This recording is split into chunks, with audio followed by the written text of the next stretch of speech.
Wow.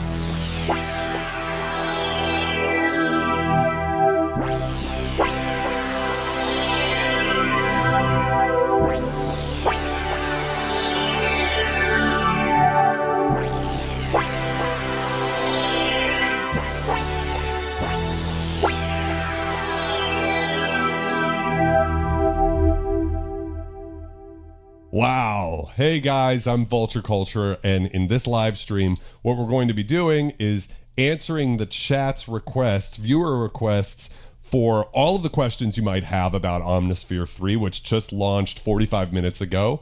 I did do a review, definitely check that out, but this is going to be more for the people who want to dig in and they have questions about how it works and everything. Itinerant Ghost, welcome, my friend. Thank you very much. I still think Undercurrent is the best synthesizer product ever made. And what's great is we now have, I would say, Undercurrent adjacent effects in here. So if we turn this chorus echo off real quick, we can hear now just the dry sound, which is already pretty epic. But inside of delay and reverb, we now have things like refraction delay, which is pretty insane. And I didn't go through this in my review, but we also get all sorts of really cool presets that come with everything. So let's go to like Pluck Texturizer.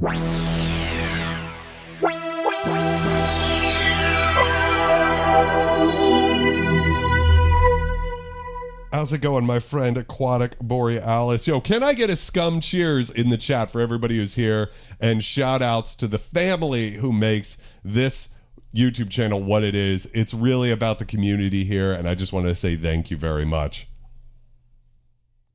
You had to go through 2 redirects. Wow. So we have all of these pretty crazy new effects in here. Let's just hear how this sounds on its own.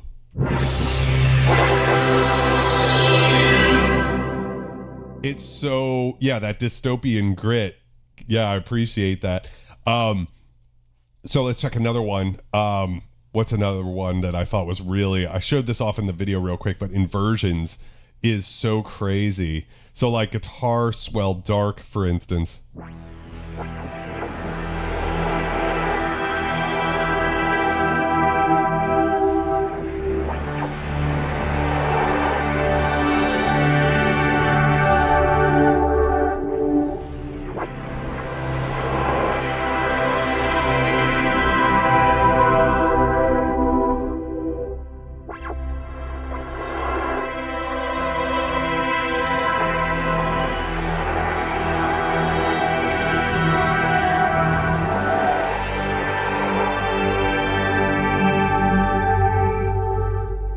So it absolutely kind of has that undercurrent feeling, a bunch of these effects, which I'm super excited.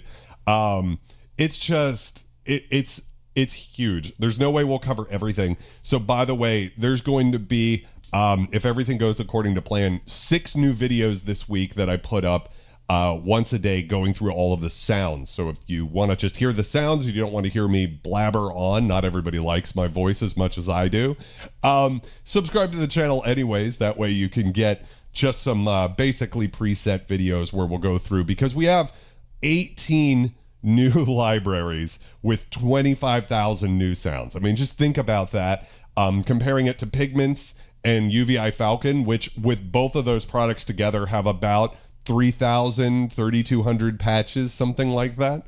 And then we've got 25,000 patches. I mean, just now, that alone, I think where people get kind of confused about Omnosphere is that, here we go. If I'm going to initialize a patch, we'll start from the beginning here. They think of Omnosphere as a preset machine and as a rompler, right? So it's all sample content. And that's not the case. It's not the case at all. What we're really going to do in this live stream is show, we might use some samples for fun, but you really don't need them to get the most out of this. So I have hardware integration already turned on. You can see it says Prophet 12 up here. And so what that means is this Prophet 12 is live. You're not hearing any sounds from it. You're only hearing, it's only sending the MIDI, but everything that we could do with the Prophet 12 is possible here. So I'm on oscillator 1. We can change the shape, and we can go over to, we could create a wavetable, right? And we also have control over that wavetable. Let's go down an octave.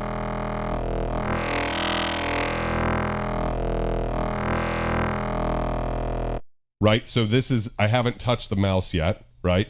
Yeah, I know, Polybrew 12 with hardware integration is going to be insane. There's a bunch of synths now, and the great thing, there was a interview with Eric Persing where he discussed what's with on Sonic State with Nick Batt, where he discussed this global page and explained it a little bit better, because in their initial demo, I just don't think they had time to go through everything. But what's crazy about this is, and it's basically using machine learning to analyze the patch. And, you know, if you have multiple filters on different layers and things, global affects all of that. And same thing with like vibrato. He was explaining that like not every patch has an LFO routed to all the oscillators. So it will create one for you behind the scenes if you increase the depth here. Same thing with ambience. It will analyze what's in the patch, and if there's nothing, it'll instantiate a reverb. So there's over 300 new hardware synth models, the audio engineer. That's how crazy this is. You can turn your effects on and off here. But so what I mean to say is that this page has become incredibly powerful compared to the previous version. So hardware integration in some ways is a lot better than it used to be. Here's another thing we could do. So we've got that great thing. We can turn the level up. So, right, and we.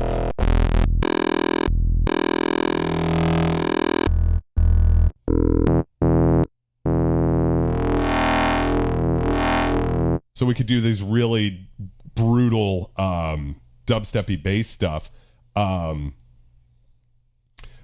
Crazy Wabbit says, what about Omnosphere is doing something with hardware that other VSTs don't? Right, so like an example of this would be, it's so much more than MIDI learn. If I turn the distortion on, it creates that effect instantly in Omnosphere, right? If I go over to the delay and turn the ambience on, it's now created that, and I can even control the length of that.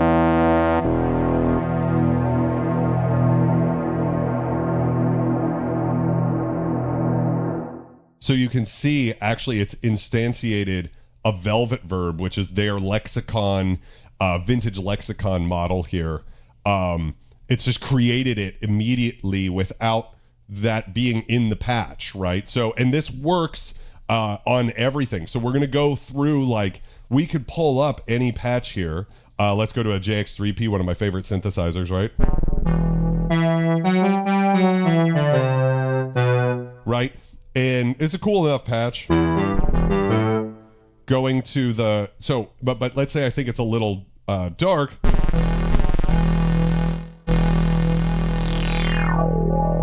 So it can now control every single patch, no matter what we pull up, multiple layers. So in this case, we can look here and see that we've got an independent signal path.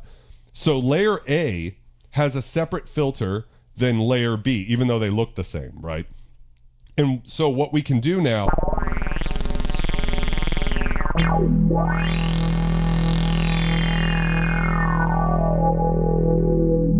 is control every single patch regardless of its architecture, because Omnosphere is essentially a 4-part, kind of like a D50. You've got 4 layers that can all have different filters and all of that sort of stuff. Yeah, with Falcon and Pigments, there's not this level of hardware integration. And just to show you guys real quick here, I don't know if you can see this, how well you'll be able to see it on stream, but like, we have everything now. We've even got the Behringer stuff. We've got Fader Fox, right? Which you wouldn't think necessarily is there. We can load in Kurzweil boards. We've got Yamaha stuff, all the montages and mod X's and all of that sort of thing. The Super Gemini is here. We could go to, where's Arturia? All of their MIDI controllers are here. And you can expect, we've got Matrix Brute. I don't see Polybrute 12 yet, but they're working on a lot of stuff. ASM Hydrasynth is here, which would be an amazing way to control it. All the Korg stuff. They always had a lot of Korg stuff, but you can't actually see, but even the Triton works with this now. So they're going back into history as well. The Nectar stuff is here. The Nordlead 2 is here, my nemesis. All of the Novation stuff, right? So I have a launch key Mark IV you guys have seen on the stream before. That all works too. So anyways, let's initialize this patch again so we can start from scratch. Let's go. And we'll pick a new shape here.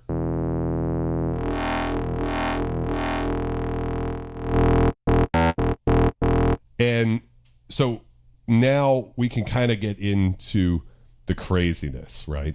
And what can be done with just the hardware integration. So we go to Oscillator 2, and we can pick another wave here and bring the volume.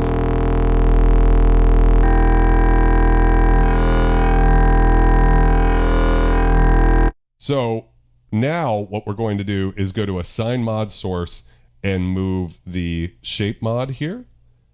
And let's see, I don't know if it jumped it in. Oh, I don't think it did. So what we could do is, and then Assign Mod Destination. Oh, I'm sorry. Assign Mod Destination should go to that. Oh yeah, it did create it.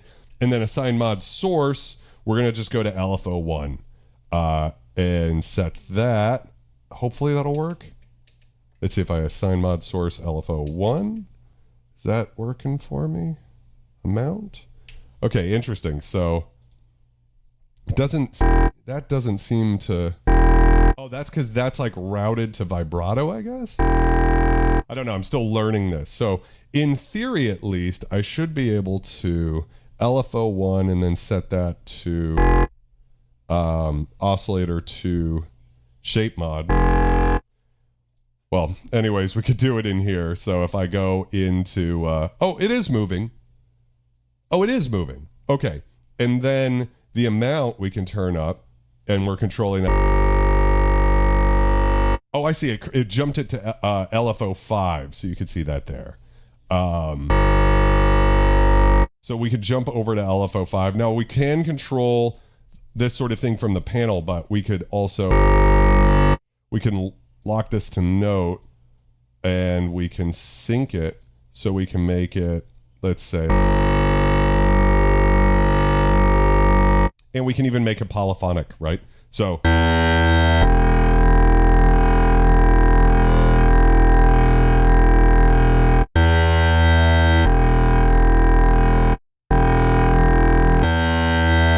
and we can modify over here the same thing. We can modify the wave shape, and we can modify that with all mod sources LFO5 here.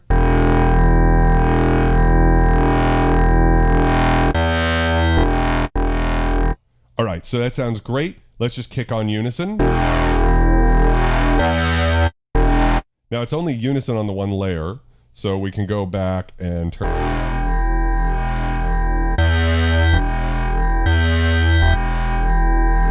We can actually turn on a sub-oscillator in Harmonia.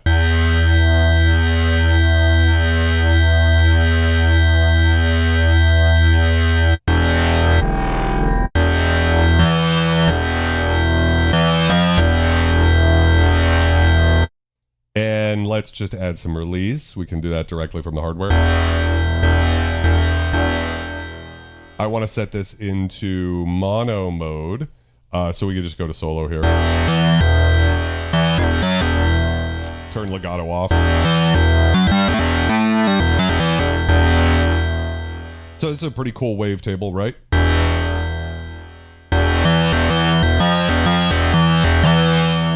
We haven't used the filter at all. So this is, Damien was asking, hey, what's going on inside of Omnosphere? So we have filters.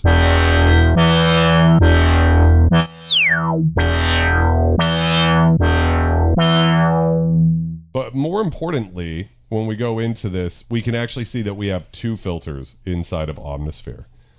So let's start with, I'm going to go for a Jupiter, so an IR30 109 filter chip with 2-pole here.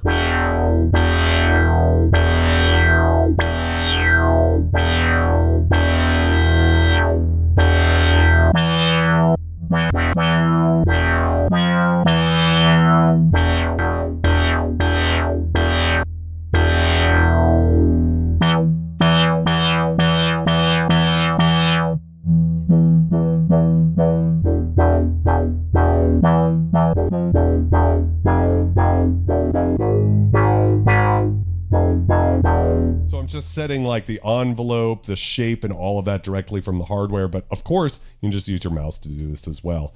But looking at the filters here, let's turn on filter 2, and let's go with something more exotic, like a high-pass filter, just so you can hear what happens. Right now they're in series, which means half of it's going to one side and half's going to the other.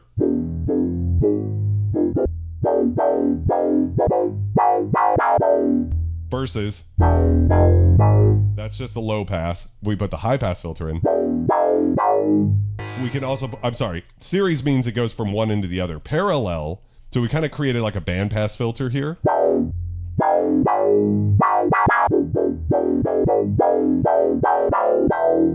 Which is actually a really cool sound, if I'm being honest. But if we now put it in a parallel, we'll maybe have something closer to a notch filter.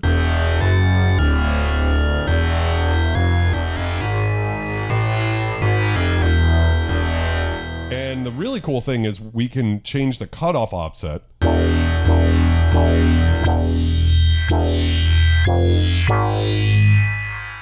And the resonant offset. So like, for instance, we want the high pass filter to not be very resonant. So we could use like a notch filter in some other synthesizer, right? It's not impossible to do these types of sounds. But you can hear what a difference there is in terms of the character of that, because now we have this independent control.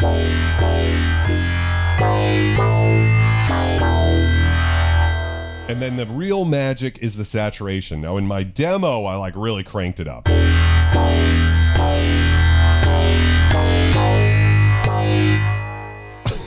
I've actually found, sorry for the coughing, I've actually found like a very small amount is all you need to get it into that vintage territory.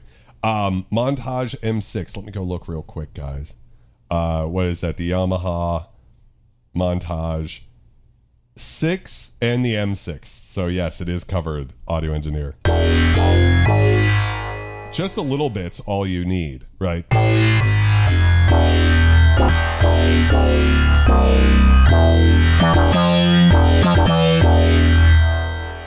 All right, that sounds good. Let's bring that. And then we can adjust this.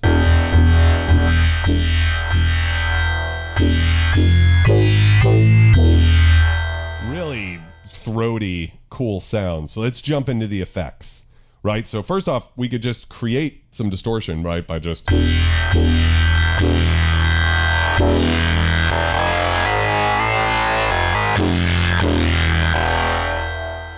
And so that just is the hardware profile. But let's say we wanted to, and we can just drag this up here. I like starting with distortion, but we have all of these presets in here, which are a great place to start. Ooh,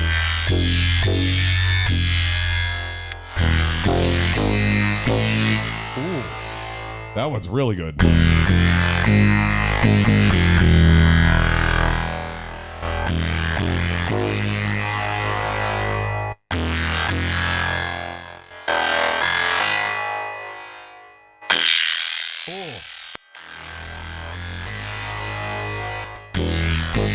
I really like these cooked synths ones.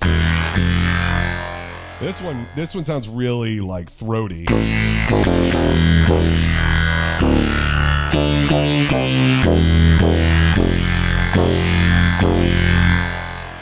All right, so let's get some modulation in here. We've got new choruses, phasers, the barber pole phaser's new. You've still got all the legacy effects as well. But what I'm looking for, I think, is going to be a phaser. Let's go for barber pole and see what we get. And let's see, I want to kind of... And I'm just going to use a little bit here. It's a little much.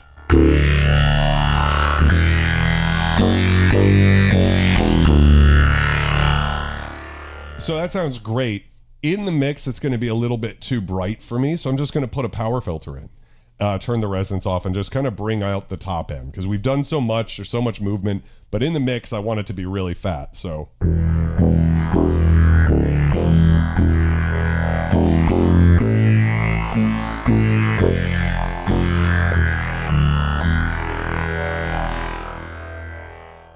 We could probably turn the release down a bit. Like that. And now we've got new compressors. So we go into the dynamics. Now we have multi-band compression, 1176, tube compressor from the 50s. So for me, these types of like dark, edgy bassline sounds, it's all about a multi-band compressor. So now we've got something kind of like OTT built in.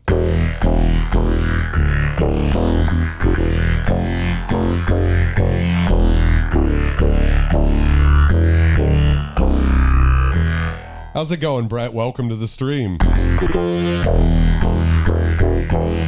All right, so that's just... Now, we could have been doing these on the individual layers, right? Right now, because I have it in the hardware profile, it's made all of these effects the same, but actually in Omnosphere, if you're not using a hardware profile, or if you just go to main here and change the signal path, you can have 4 effects per part, right? Then we have the common effects.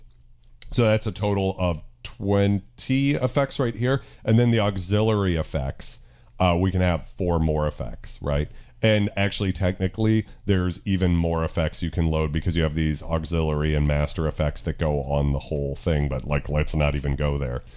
So let's start with some delays now. I'm going to use the Swiss Army delay. This is the one I'm excited about because it's essentially a Boss DM3 vintage bucket brigade delay pedal.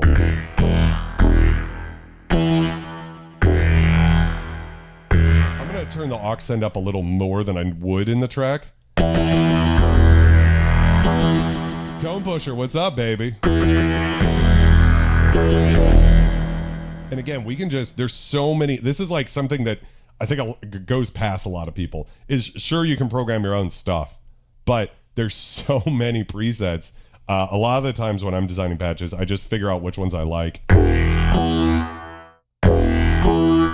That's an interesting sort of thing. I would not have come up with this sound, actually.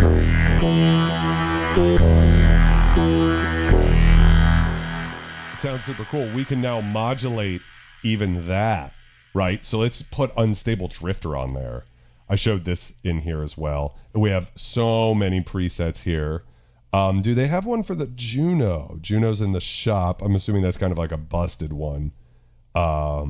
Let's see how this sounds.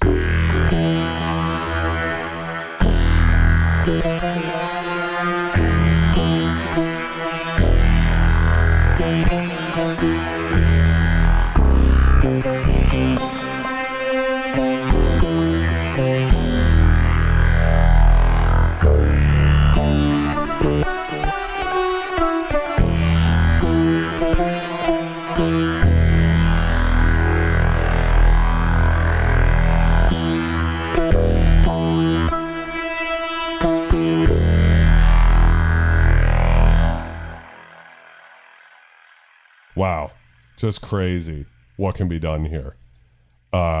It's massive. So that's just one idea. So I see Sam says, what kind of lower register saw wave grumbles growls can it do? So let's just initialize this patch. Bye-bye. There we go. It's gone. And we're back to basics. So on the Prophet 12, we have 4 oscillators. So let's just set all of them to sawtooth waves. And they're still wavetables, right? So we can still morph them actually. But we'll just set them to saws for now and set the outputs to about there. And so now I'm going to just set that to a saw again. And same thing, output right about there. And we just do this with all of them. And saws there, and the output's right about there. And finally, 4 saw, and the output's right there. Oh, I need to go one over. It turns it on one step over, and let me just make sure the output's right. So we now should have 4 saws.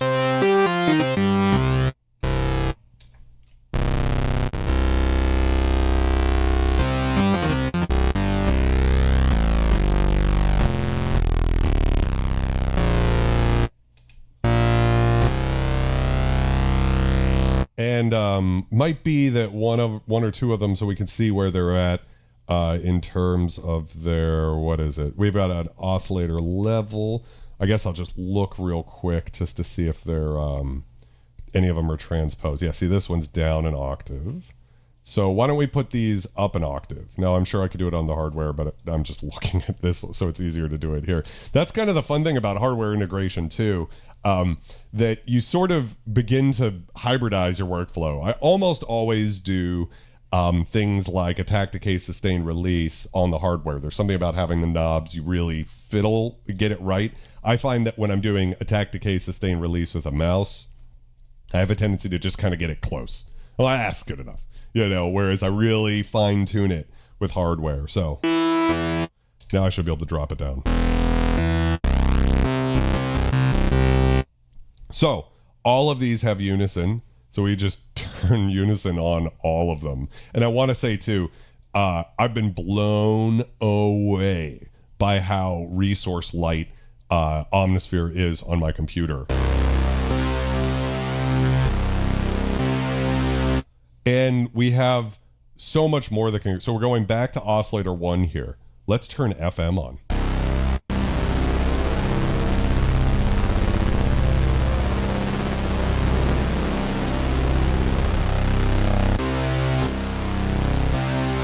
And we can even control the shape of that.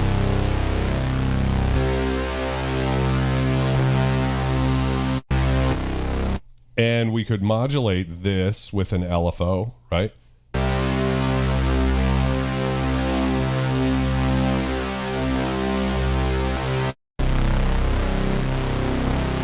So now we're actually creating movement that's sort of like pulse width modulation on the sawtooth, but we're using ring modulation to get there.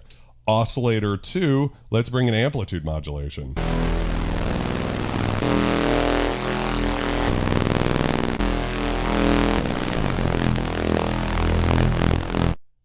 Amplitude modulation in Omnosphere is a great way to get these sorts of Reese type sounds.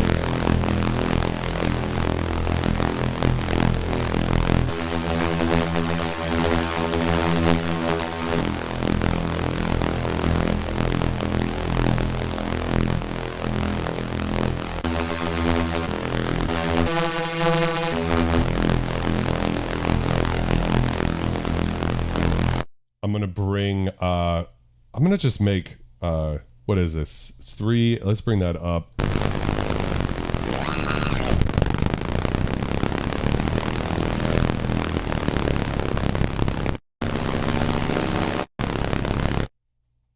Oscillator 3 does not need ring modulation, I don't think.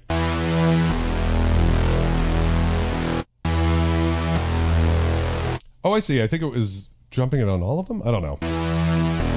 So we have this analog drift. I showed this actually in the video, but see this knob over here. We can actually take this thing further out of tune. Same thing works. So it's you can see the...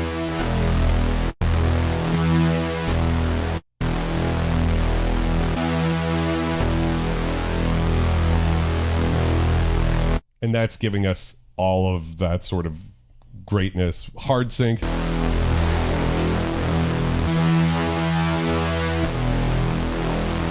So let's modulate this with an LFO. You'll notice, so if you look up on the left side, you'll see LFO1 modulating the FM symmetry, right?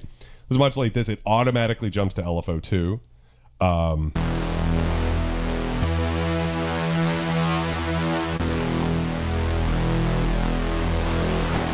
So you can see that it's modulating that. Now, if I go to LFO2 here, I should be able to control the rate of that LFO here directly from the hardware.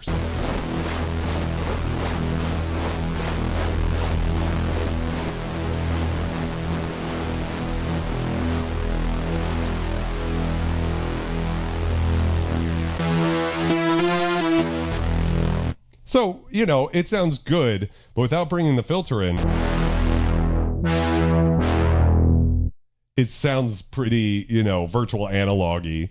But now we can really bring in some character.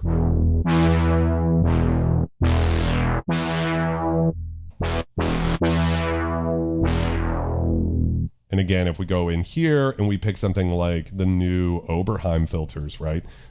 In general, 2-pole is going to let more of the high end through. So it can sound very beautiful. It can also sound really dirty, depending on the filter. 4-pole is going to shave off more. So, for instance, when I'm scrolling through filters on the Matrix 12 back there, you can really hear how like a 1-pole filter can be a very bright sound, even with filter movement in there. And then like a 4-pole or even more is going to be really fat. So for like a bass line, I'm probably going to use more poles. Oh yeah. And then some saturation. And that gives it that, you know, that sound. I don't know, is that enough for you? Let's add some drive. Oh, I see drive is auto matched to saturation here. Let's see what a hack does. It controls the wave shapers. Decimation, reducer.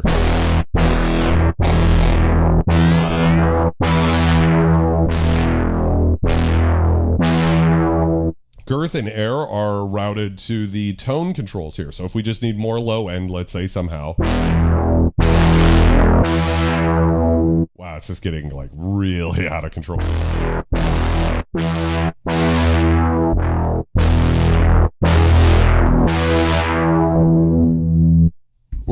We're getting there, right? You know, it's pretty crazy. So let's go into some effects here now. We could do dynamics again. We could go in and use some of this stuff. Why don't we use an 1176? Just to kind of tame it a bit. And then for color, we use like, we've got the vintage enhancer. I like the analog studio tape here, and we could kind of pick something interesting. CLA's path.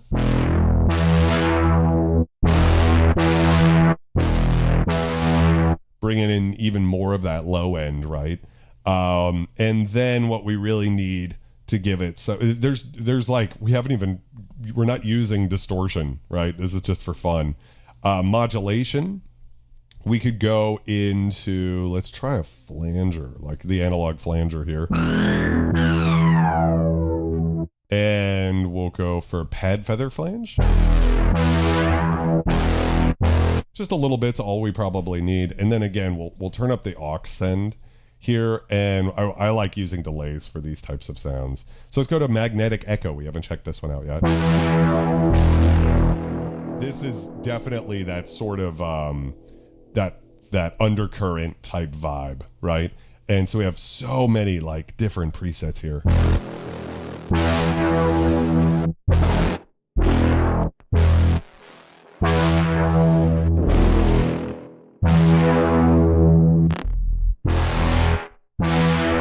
Some stuff that's almost, you know, like a whoa. I actually quite like it just on its default. It's got really beautiful vibes, right?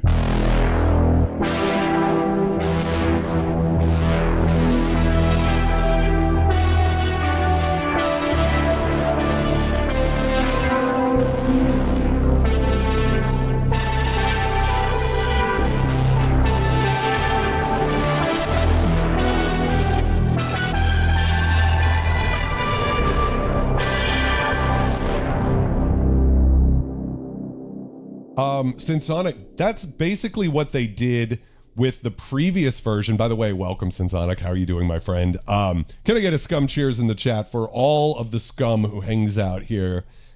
Usually it's Wednesday nights, but right now we're doing a bonus stream. I want to just confirm everybody, by the way, that I'm still doing a Wednesday night stream tomorrow at 9 p.m. Eastern. That's still happening, and we'll be checking. I'll be kind of like the part 2 of this live stream. So we'll be doing more Omnosphere stuff, but there will still be our regular Wednesday night ritual. Can I get a scum cheers in the chat, guys? Yes, sir. So that's what they did with the previous version that came out, I think, in Omnosphere 2.5. They had 65 hardware controllers, and they mapped like everything and created a unique profile. Now, with the global controls, the profiles are different. So the way it worked with the Prophet 12 is different now. I can confirm that from previously. In fact, I did a live stream on the Prophet 12 hardware integration maybe like 3 months ago, I want to say. And you can see it's like different effects get turned on. But the biggest thing is the filters back then would automatically sort of create the closest to a Prophet 12 filter that it had. Now, because of the global controls that sort of work with every single patch, we could be manipulating anything, and we could be going in, and it's going to control what we've already got in the patch. So if we had pulled up a patch, maybe a patch we already created or something like that, it won't jump everything to the profile. It will kind of keep stuff if it can, which is better. But it's interesting. It's incredible what they're able to do. So yeah, very.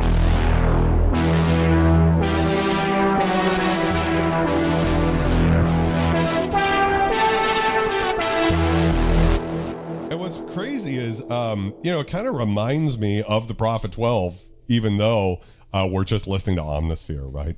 So what other sounds would you guys like to hear? I don't think everything needs to be dystopian bass lines. We can go for other types of sounds and see if Omnosphere can do it.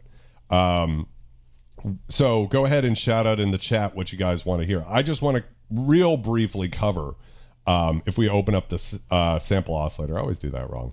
If we hover here, we can pull up everything that we have. I've still got like my Luftrum samples. So anything you had before, it's still in here, right? I've done videos on all of the Luftrum stuff. His Vangelis for Omnosphere, incredible sounding library. So that's all in here. I think I saw somewhere people were asking about are your favorites saved? And so if I sort all and I sort them by ratings, let's see here.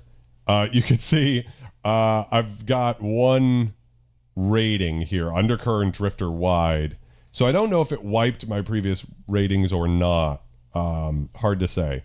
So I want to just look up, what would it be if we go to category, I think we just search distorted reality, right? So that's that very famous sample CD. And now we have all of the samples from Distorted Reality 1 and 2 here.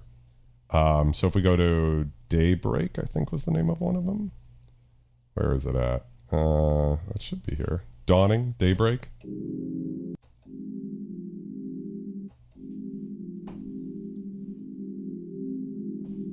So we can use these really beautiful samples here.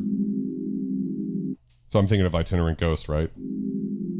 This is how we can get these great sounds.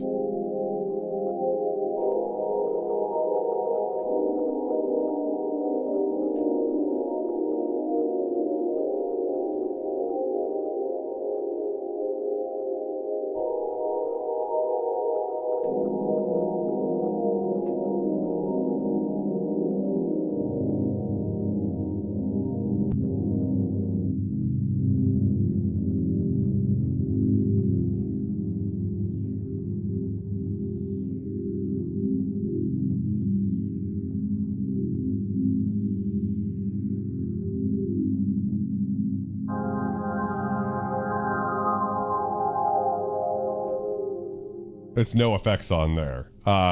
So Crystal Love says, how about some sweet chords and a deep ambient echo pad with rising thunderous filter flashes?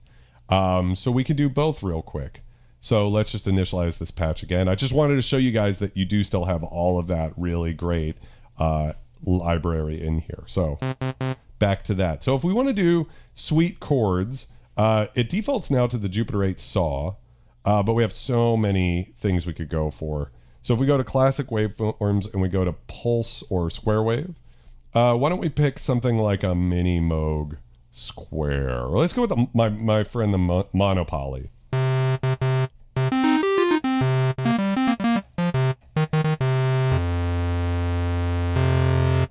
Elisa's Ion for $275. That's awesome.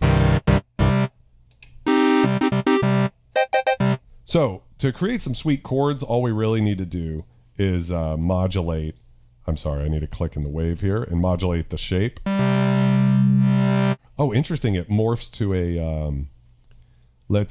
I want to pick something that has like PWM in it, that goes there. So let's go with, we could even do like the D50, right? My friend.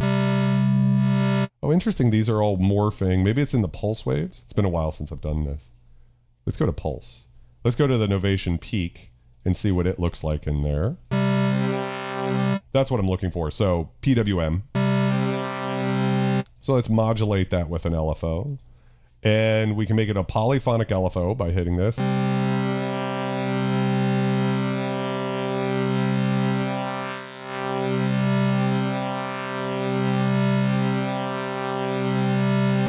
And then we'll go to oscillator B and we'll do the same thing. We'll go with pulse wave and we'll go to the peak again, because I bet a lot of you guys have the peak.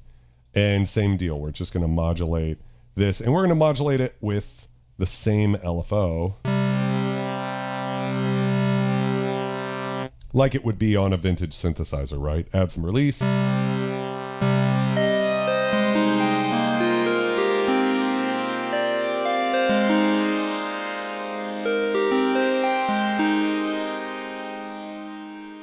Let's go turn the filter on. Let's go for a different filter. Let's go for the French, French 4-pole filter.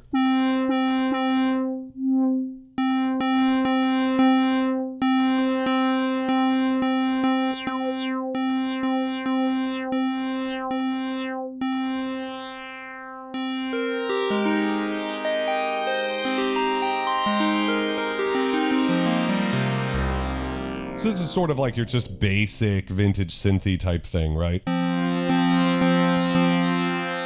Let's put Unstable Drifter on, so we get that sort of Juno chorus feel. We can actually put it on Juno here. Oh, I put that on the aux, wrong channel. Let's put it on Common here, and the modulation chorus, Unstable Drifter.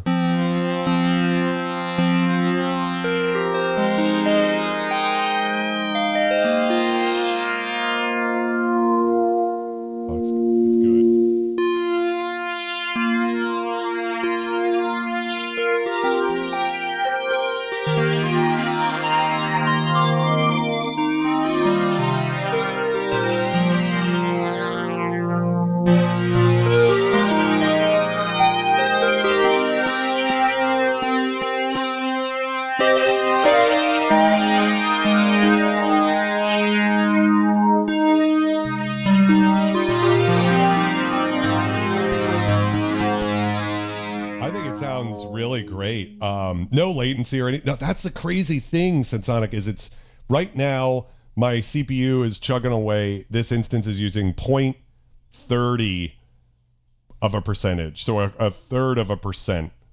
Right? It's actually hanging around a quarter if I play. About a third of a percent of my CPU. No problem. So we got a sub oscillator here. Why don't we turn that on? And that's down an octave. So we'll just kind of bring that in. I didn't even have the second oscillator on. I'm so silly. And let's just detune that a bit.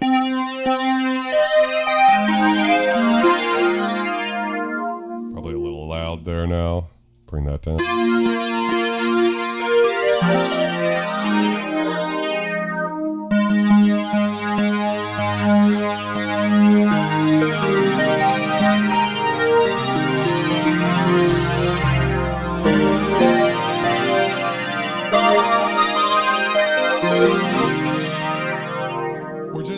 talking about, Lonnie, welcome. How's it going? We're just talking about using some pulse width modulation in the chorus. Let's go ahead and color that with the studio tape again.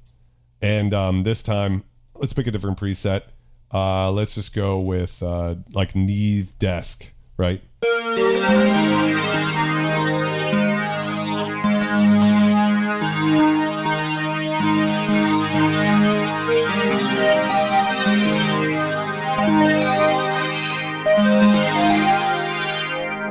Doing very little,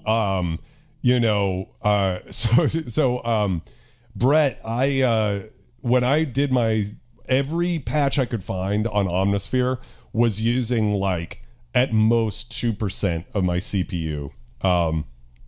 It's just super optimized compared to other plugins. Like testing other plugins for upcoming releases for other manufacturers, it's just nothing competes with Omnosphere in terms of CPU. I'm sure there's other plugins that do, but they don't do as much. I think some of it too is that like using samples puts more work on the RAM.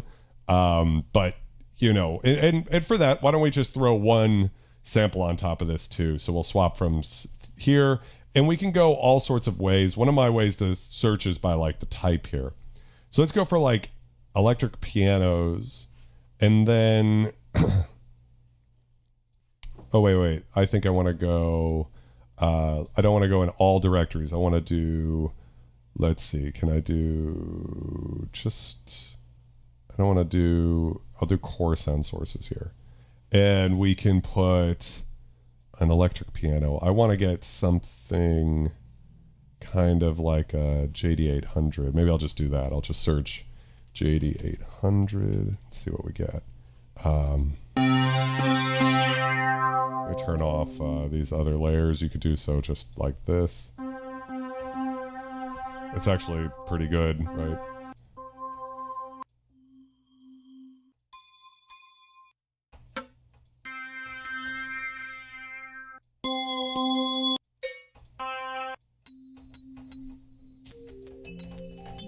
There we go. That's the crystal sound from the JD800. So now we've sort of just brought in one more kind of element to take it away from being quite...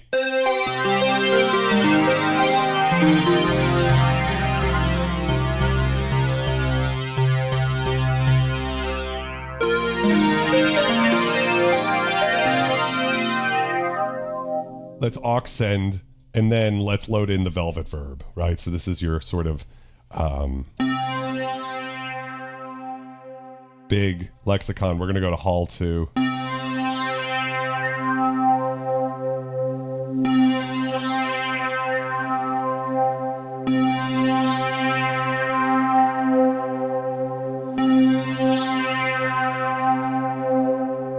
We can crank the modulation up a lot, and get...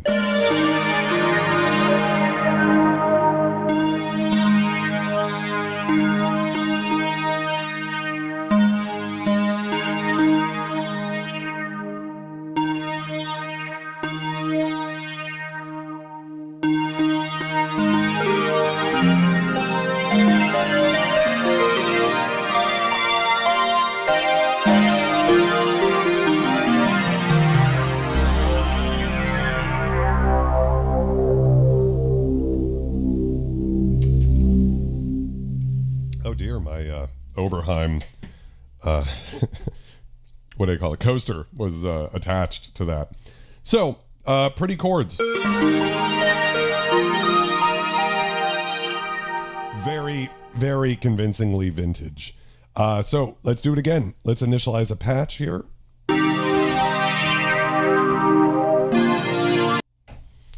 And what was it that I saw? What did you say, Damien? Deep ambient echo pad with rising thunderous filter flashes. So to do that, let's go and get some detuned oscillator action here. Let's pick a different kind of waveform. So we're going to go to analog timbres and kind of pick some interesting stuff, because here we have wavetables that are still interesting. Like that don't sound too serum-y, for lack of a better phrase. Same thing. We're going to modulate the shape with an LFO. Let's bring it to the center here. And just bring this.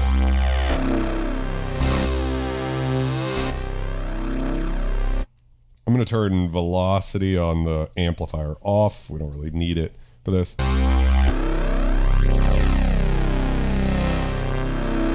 We can turn drift up.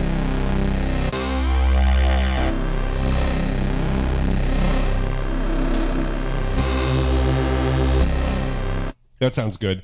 Let's instantiate a filter, and now bring in, we'll do a 2 filter thing, and we'll do it. Let's think about this for a second. Let's use a state variable Oberheim. So this is crazy because this uses, you'll just have to see what it is. One way, if you're using these two, by the way, is you can kind of just leave these in the middle here.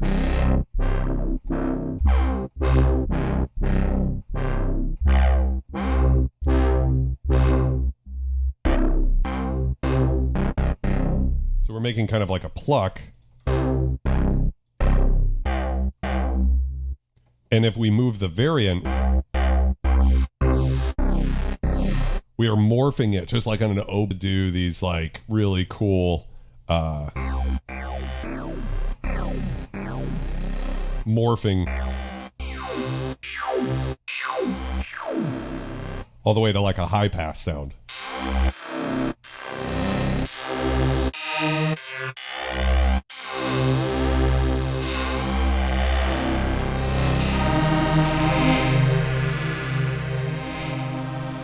So we're almost kind of, to me, we're kind of in Prophet VSE territory here.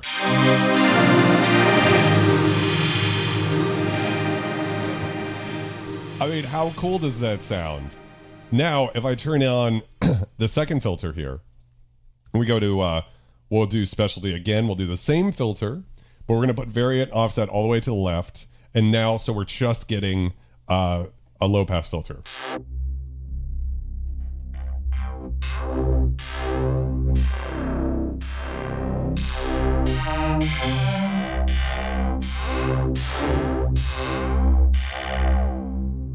Which is cool, but what I really want to do is, if we want to do like a plucky type thing, let's modulate this with an LFO. We're going to use a new LFO here. We're going to change the shape for the first time. So we're going to go to a sawtooth wave, and it's not free. We're going to set it to note.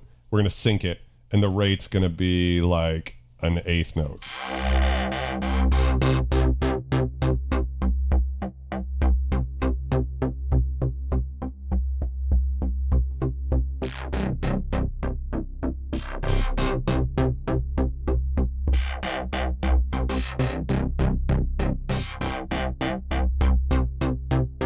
That way we've created this pluck. So without it, that's our awesome Prophet VS type sound. And I'll turn the release down a bit. It's actually crazy. We're still using just one layer, right? And then, so we can create a layer. Now I'm going to turn the signal path independent. And so what that means is we can now begin to use multiple layers. So let's create, let's just use a sample again. And I'm going to do something different. So if we go to phrases, we have all of these phrases in here. And these are, instead of like a sample of like a note or something like that, that's, you know, and these can be multi-samples. These are going to be interesting phrases, for lack of a better phrase.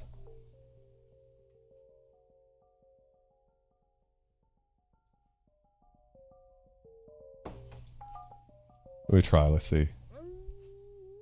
It goes so far.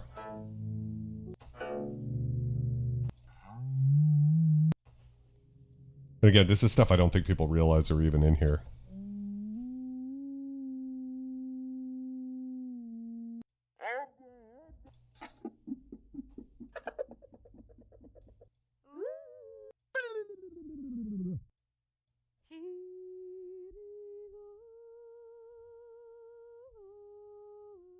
Oh, interesting. Some of these are very quiet. I like the ones where it's like an instrument or something.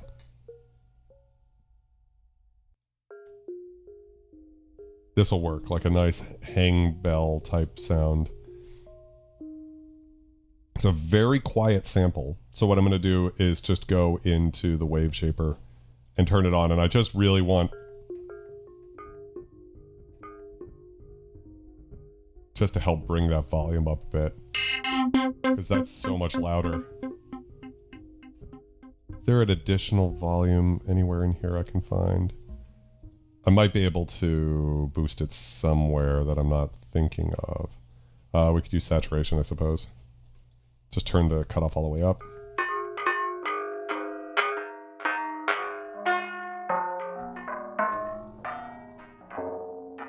So what we're just trying to do is kind of add an extra layer of interest. And what we can do is we can go turn tracking off. And what that's going to do is across the key bed, now it's the same sample.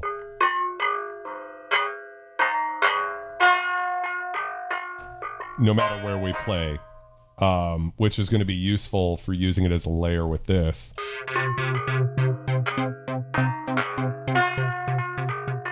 So I want it to fade in slowly, and then maybe not so long.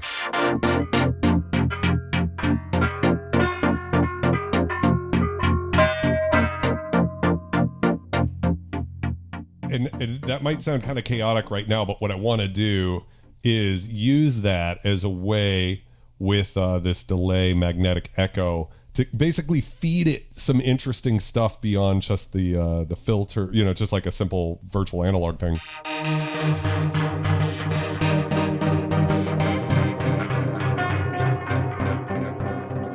If we use song position, it'll lock all of these together.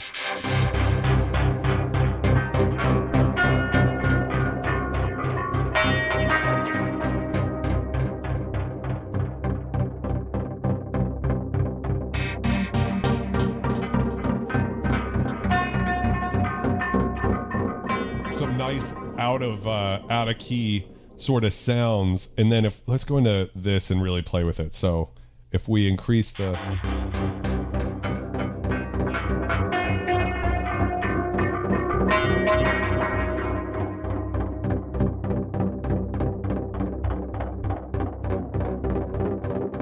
so this is like same thing as like with the undercurrent. We can create some spread by increasing this. If you're listening with headphones, you'll hear what just happened from you know, nothing. And multi-head is really powerful, so this is sort of like the tape echo that I have, where you can have 3 echoes on at once.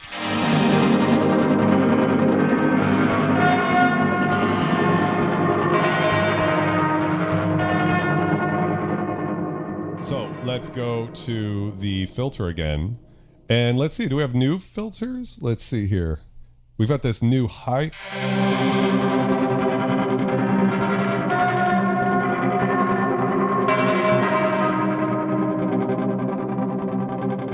So let's modulate this now with a new LFO. So we've gone on to LFO 3. And what we can do is sync it. And we're going to do song position 2. We'll set it to a triangle wave. And what we can do is set the rate to like 4.0 and see what we get here. Let's bring the amount down and bring this to like in this area, so it's nice and warm.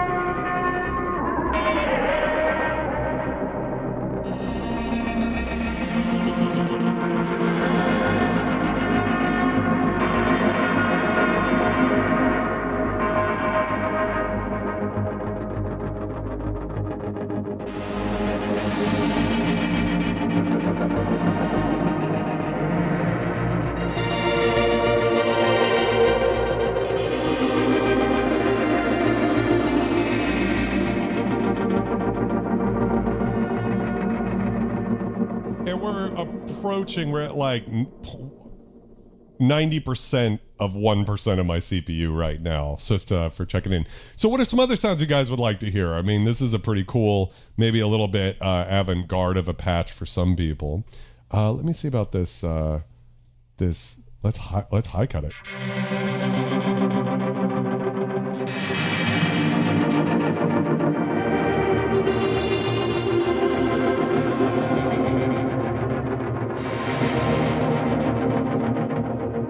Clipper sounds really nice.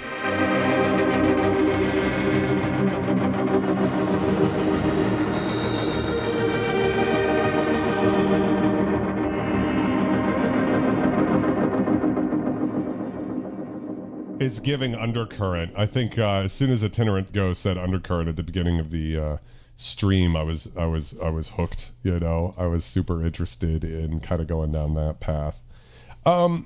Let's go ahead and just, for the hell of it, let's do kind of like a Jupiter-y type sound here, and we're back to shared. So let's go ahead and put on this Jupiter 4-pole, right?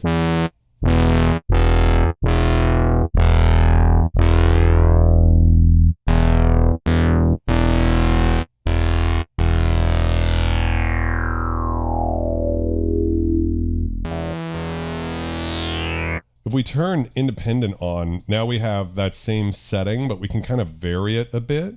So we have a difference.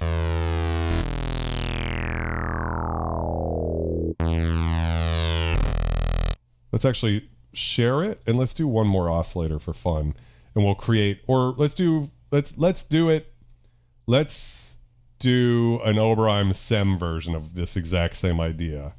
So we're going to go to the, if we could do the OBX, it's interesting that they're different. Looks like they're just phased different. So OBX on all of these. I'm just curious how close we can get to like a Tom Sawyer type sound.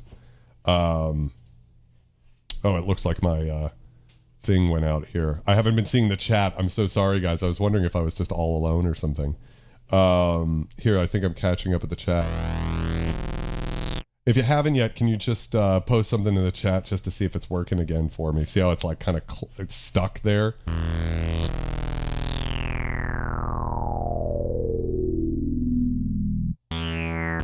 Guess there was never going to be any way that you guys could let me know. Sawtooth OBX. There we go, Sam. We're back. Okay, cool. If anybody shouted out some sound design ideas, let me know. It's fixed now. So I'm just going to go into the waves and increase the drift, which I think is... And what we're going to do is try to get... Let's go to the Oberheim 4-pole, or 2-pole.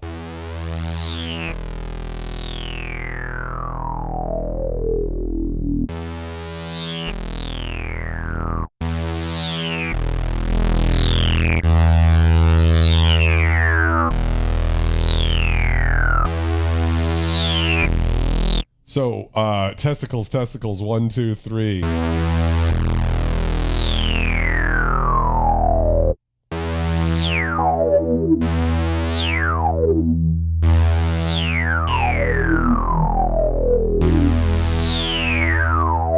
So we have 4 layers. Let's take them out of the shared path. And then let's just slightly alter some of the settings here on all of them, so that we get kind of like what it's like when you have 4 voice cards, right? Where they're not all the same. Oh, and we should adjust the decay times a little bit so we get different amounts here. And then we need to pan these. And I forget where pan hangs out. Oh, is it over coarse fine? I know that. Oh, there it is. It's over on the right here. So we'll pan C and D hard left and right, and B hard right, A hard left.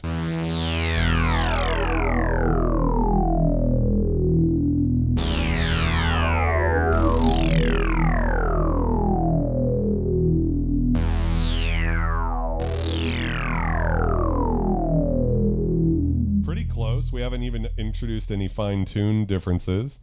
So let's just do that real quick.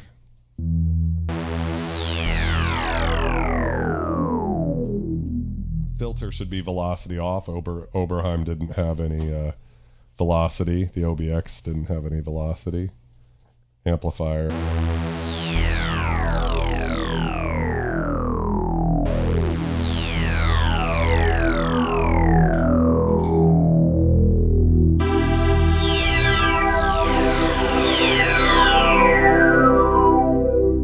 Now I'm getting some clipping here.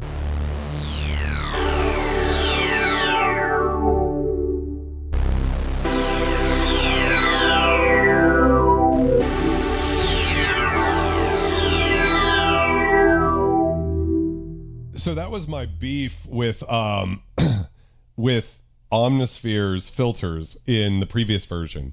So let's see if I can do this. If I go back to shared, they should all kind of jump to the same settings now, which kind of sucks because we've lost a little bit of stuff, like the panning's all jumped, you know.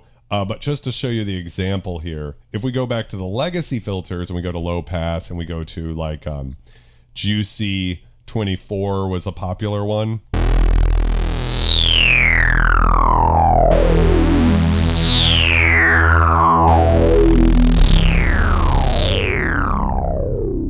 It actually sounds pretty good. It's pumping, and it too has saturation built in now. So it's not exactly what it used to be. If we go back over here.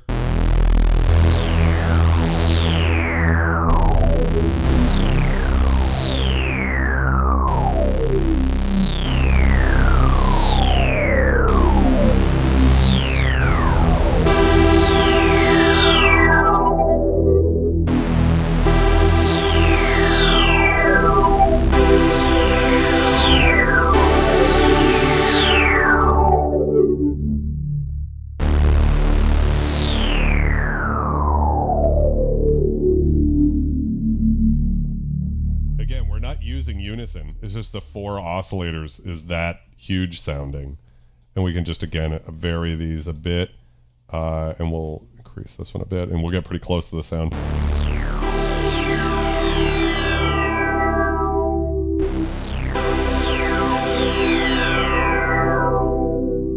And then if we just add, you know, some delay to that, it doesn't really take too much. We could use what else do we have? Backwards echo. Let's try this one out.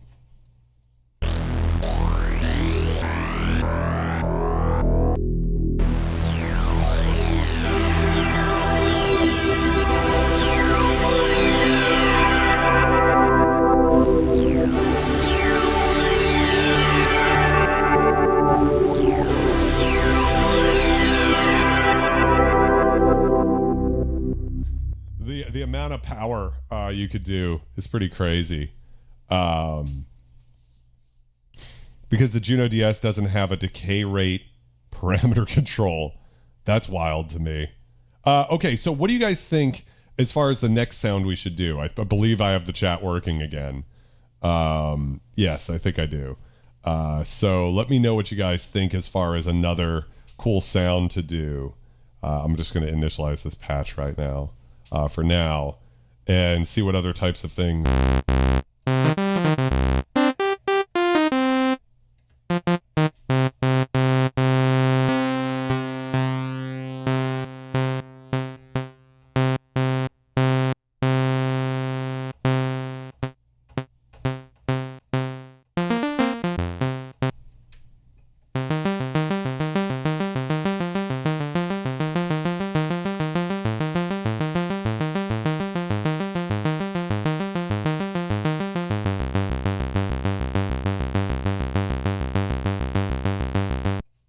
Turn latch on here so we could play a little.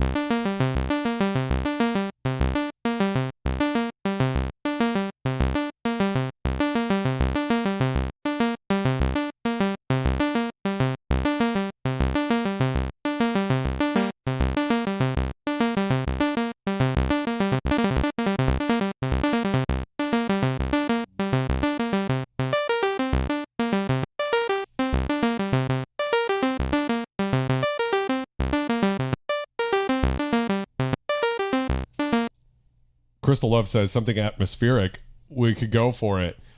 I feel Crystal Visions. I'm worried that this stream has been too apocalyptic so far. Brett asks, is Omnosphere at a price feature point to make it a tool that you would regularly use? It is easily the plugin I've used the most in the past 10 years because I bought that Omnosphere 2 10 years ago for $500, which when you're a bartender and the lengths of degradation you will go through to get a $5 tip out of a motherfucker, you know, that's 100 times that I would have to do that to get that $5 tip to be able to afford that. So it's not lost on me how many days of my life I spent working so I could afford that. And it's easily the plugin I've used the most. In fact, if you listen to most Vulture Culture music, it's Omnisphere. It's not the hardware synths.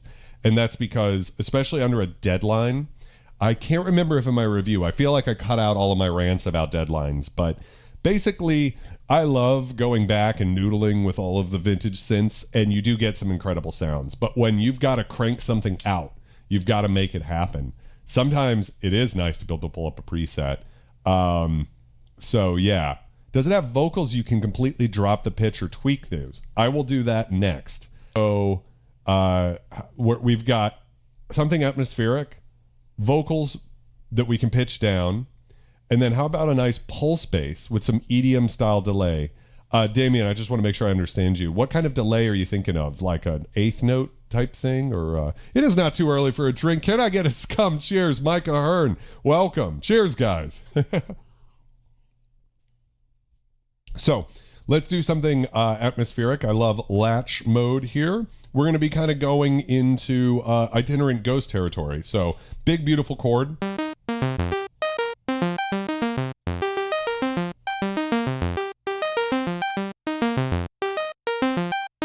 Can I turn that off and back on? Yeah. Okay, so that you can hear what I'm thinking. Let's go for a really interesting waveform, right? We're not using the filter. I'm actually just using, I always say this, shape your sounds with the amplifier. That's where you're going to get a lot of the goodness. So let's pick another interesting wavetable and modulate it so we get some movement in there.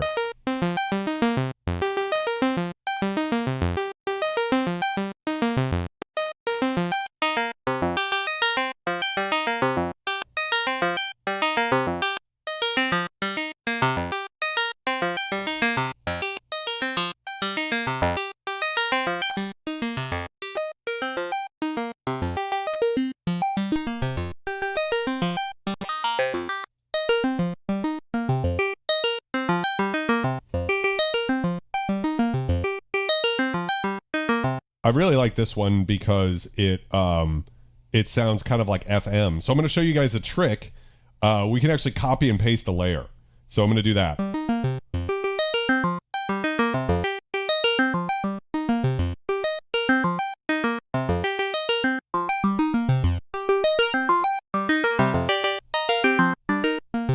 And now I've brought it up in seventh. So now we can get an interesting fifth type of sound, right?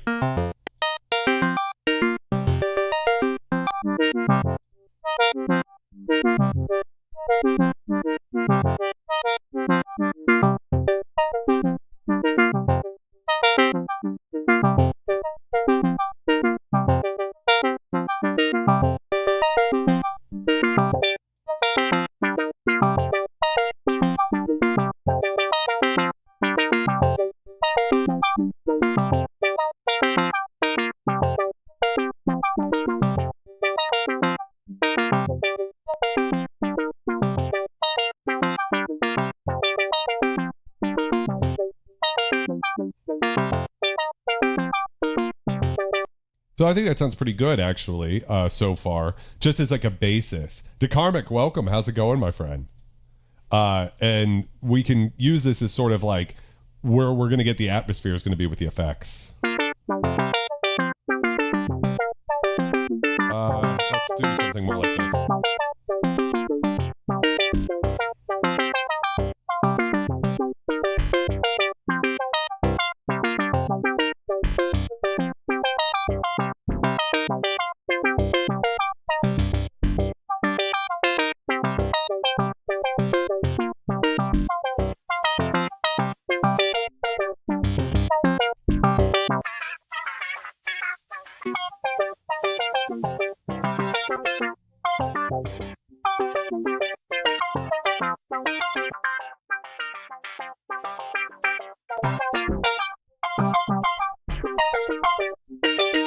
one.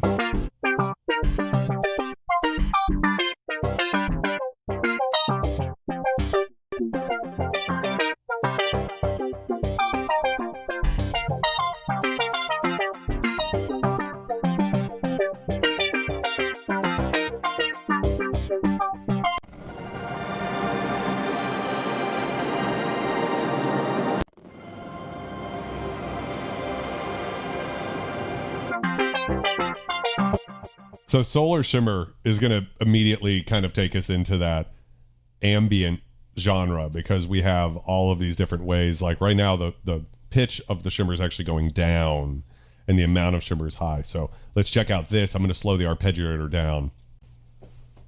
Here we go. And let's go for...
So there's this master filter here. People really forget about this. So we got low pass and high pass. This is another filter on top of everything.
Wow, just...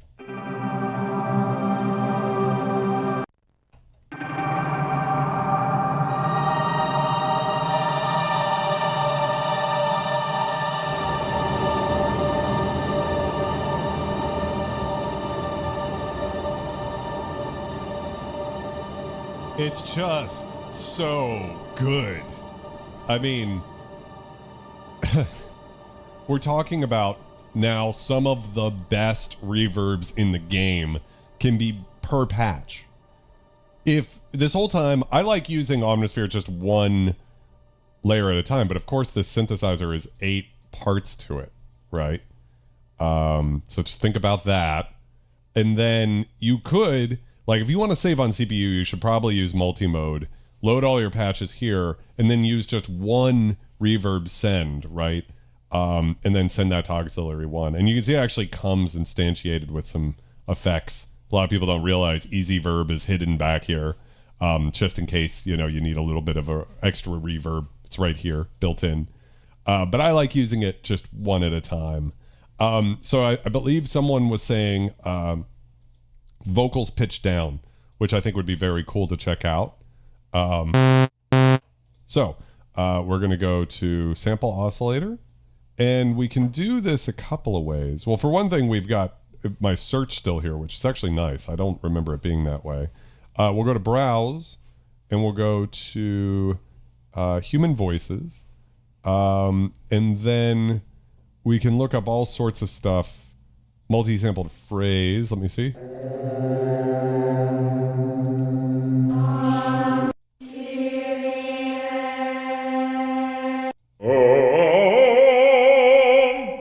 I don't necessarily want like something super like that. I think I want more of like, I think the direction you are going on is like.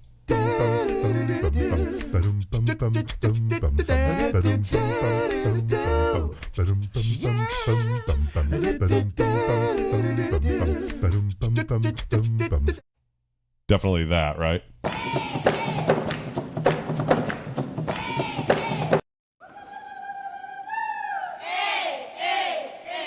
This'll work. Okay. So beautiful sample. Let's bring that down.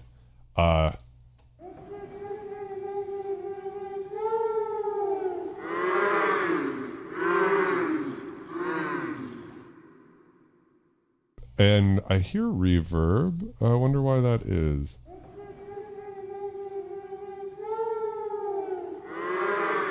Also, it's funny, it's like finishing the sample every time I play it. I wonder what I'm doing wrong there. So if I go in here, now what's crazy is we could reverse the sample, and we have drift now.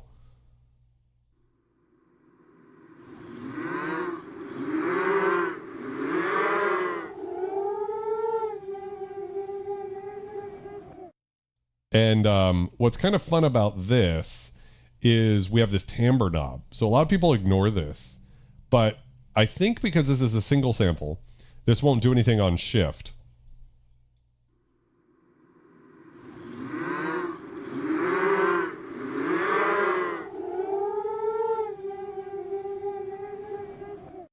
So what's happening there is that because there's only a single sample, if this was a multi-sample, for instance, like a piano, shift would actually use higher or lower samples as you play. So if you play like a C minor chord at C3 in the root position, right?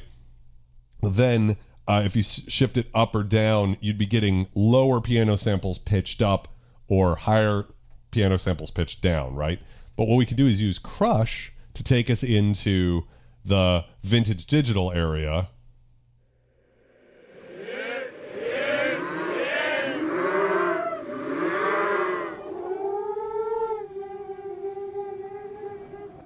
So what that does is a very like, now we're starting to sound like an EMU Emax, right? We could take that further by instantiating the wave shaper and then adding some bit crushing in.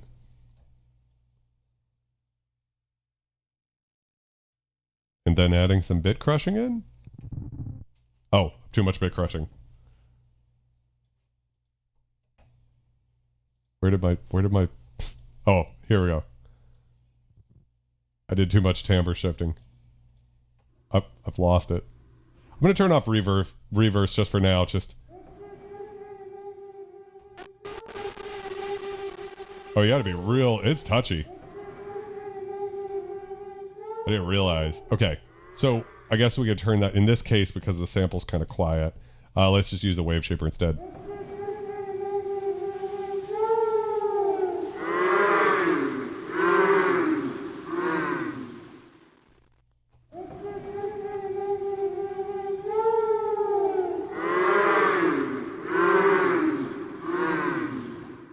So now it's sounding like a really crunchy sample, right? Why don't we take it down even further?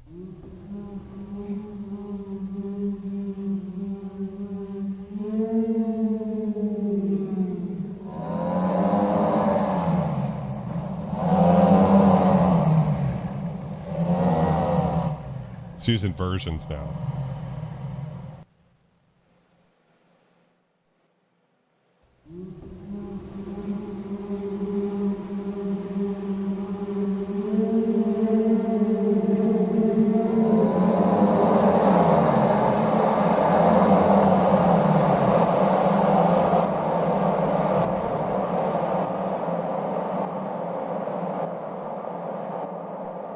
Filter out everything above 9K so we're not getting too much. The wave shaper's at the oscillator level now.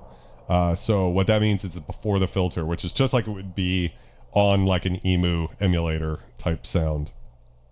So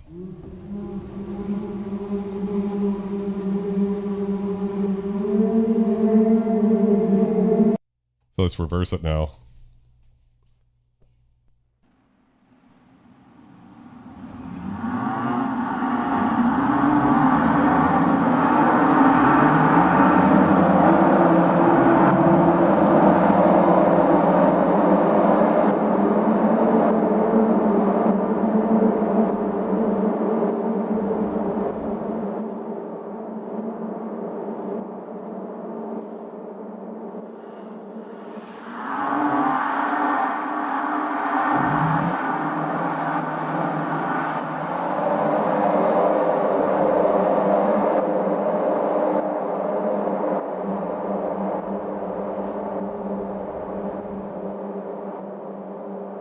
So, Sean Johnson, I'm curious, why is it that you're like zero chance? You know, is it just the price? I think for most people, if they're like, I've just $500 is a lot, because I know you've bought a lot of like the Cherry Audio stuff.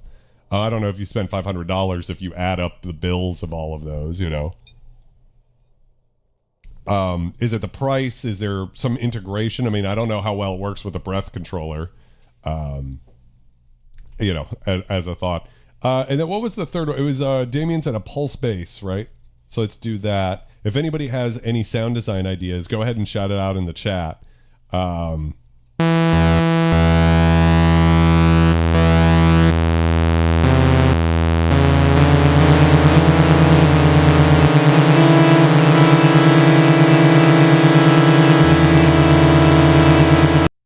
That's kind of crazy.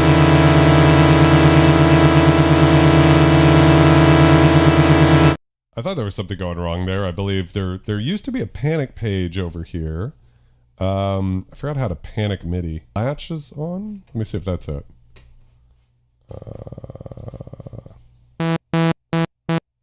Oh, there we go. I thought I made some sort of critical error. So let's go ahead and do... Yes. So I guess I skipped ahead, but real quick here, Brett, to answer. So notes on different parts of the keyboard triggering a sample. Let me think about how to do that real quick. I guess we'd have to use, so let's pull up something else. Let's use this flute. I want more of a...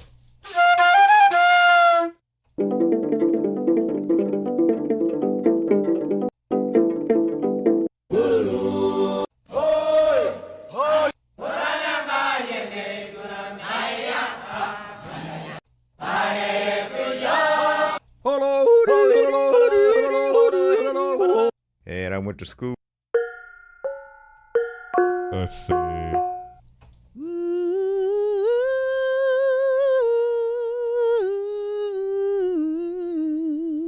That'll work. So the way we could do this is we have start here.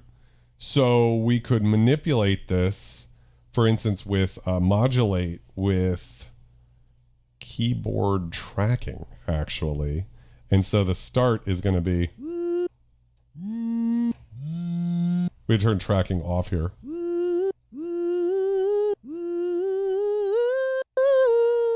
So we need the target to be in the middle and the source about that. So you can hear.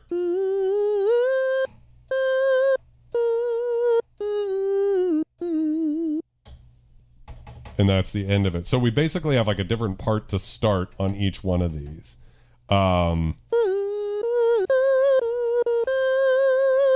That's one way you could do it. Another way you could do it is actually going, and I'll just show you versus programming it, because I'd have to, I guess I could do it. It's not too difficult. So we'll copy this layer. I'm sorry, I need to unmodulate this. So let's just unmodulate it and start it there. Then now I can copy the layer, and let's go to B, we'll paste it. C will paste. D will paste. We should have 4 that are just the same now. Right? And now if we go into the new quad zone and we go to notes, actually, let me do it this way. We do need to do one thing, which is change the sample start on all of them to different points, right? Now in quad zone, we have notes, and we can set our, ranges here. So this would be the other way you could do it. And these can crossfade, so you can see that if I do this type of thing, that basically you grab from the bottom, I think, and that gives you sort of these ranges to mess with here. And this allows you to do nice crossfades, and then you can bring this in over here. And so this is like a different way that we could get a different sample start. Just need to turn this on. So you can see that note. If I go...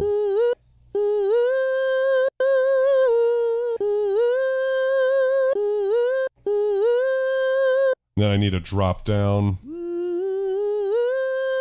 to get the full, and then... So that's one way you could do it, right? But here's another cool way. We could go to fader.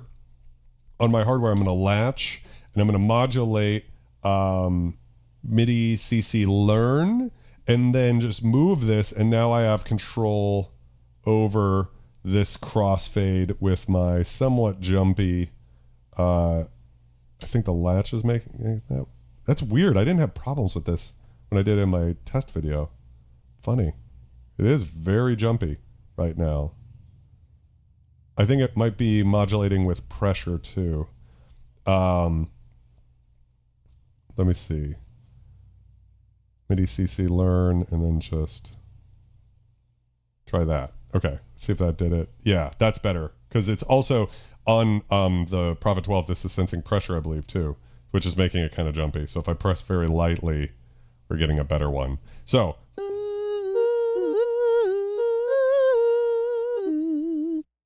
we're getting all sorts of different sample starts just using that.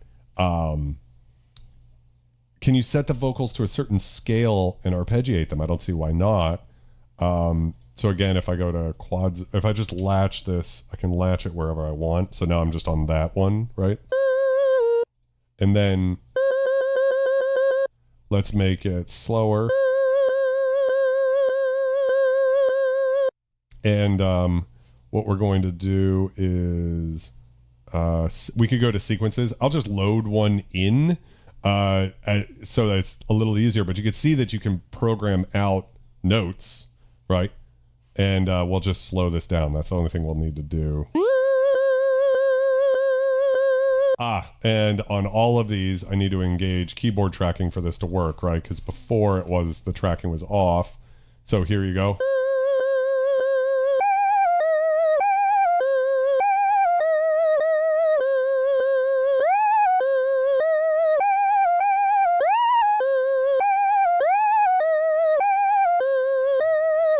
So that's how you could do that. Yeah, pretty crazy, right?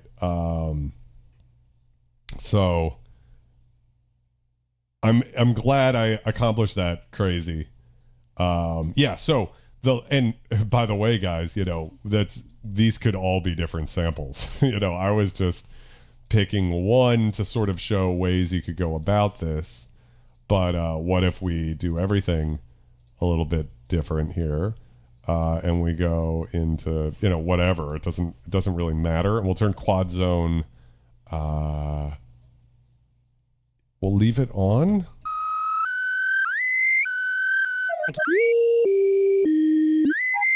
I can't.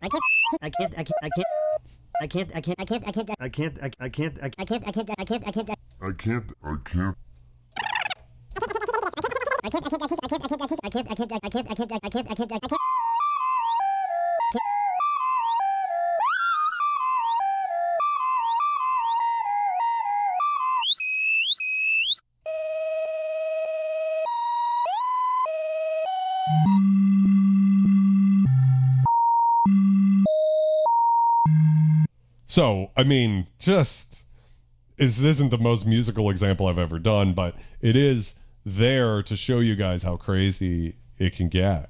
So any more sound design requests? I'm going to do the, like a great, EDM sound. So we'll just pick, let's pick the,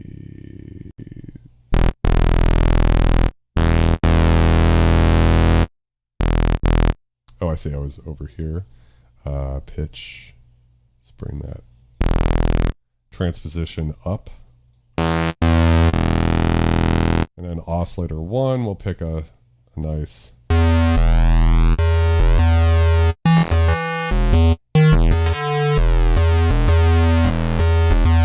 Let's add some FM.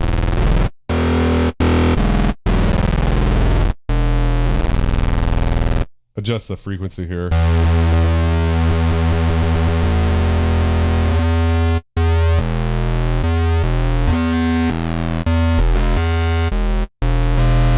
We can modulate this. Let's modulate it with all mod sources, mod envelope 3, which is actually this mod envelope over here.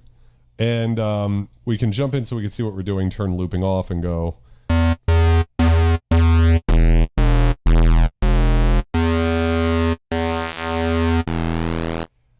Crazy Wabbit asks, if I buy Omnosphere 3 and Omnosphere drops, that's an upgrade price. This is not a one-time lifetime buy. That's correct.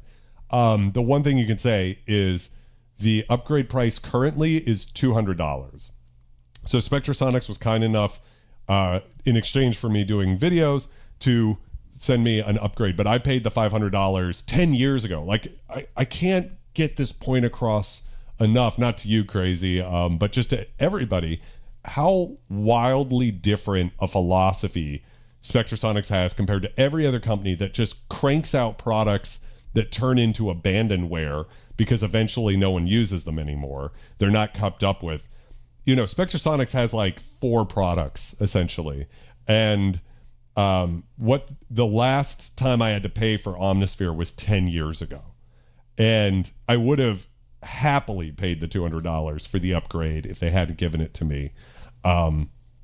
But for me, it's like there's no other company like that where you get 10 years of upgrades. And in the last version from 2 to 2.999 or whatever, there was like hardware integration was one of the updates that was completely free.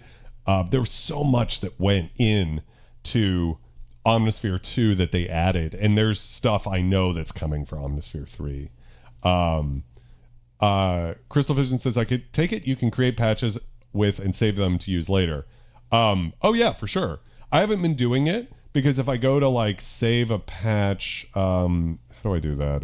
Why am I not? So if I go to save patch, it brings up like this and then another menu so you can add all your tags and stuff. And it's fine. It just takes long enough that it's not conducive to a live stream. Yeah, Crazy Rabbit. So no, it's not a yearly thing. There's been 2 times. If you bought Atmosphere almost 25 years ago, there was the upgrade to Omnosphere, Omnosphere 2, and now Omnosphere 3. And nobody has had to pay the full price each time. It's been a major steep discount every time. So even if you add up all of that, it's not that much money compared to what most of us spend on VSTs over the years, if we're being honest with ourselves, you know. And I think it's worth it. So what I've done is created like an FM pluck type thing.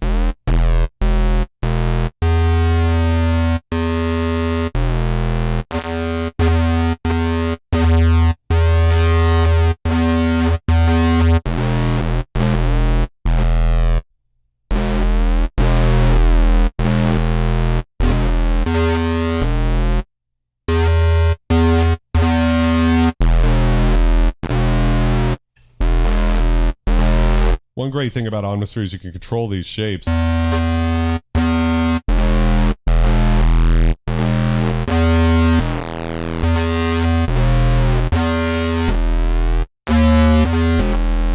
So that's just to give it some interest, because to me it's kind of boring without something that changes it up. Over on oscillator C, we could add some ring modulation in. So you can hear how that sounds.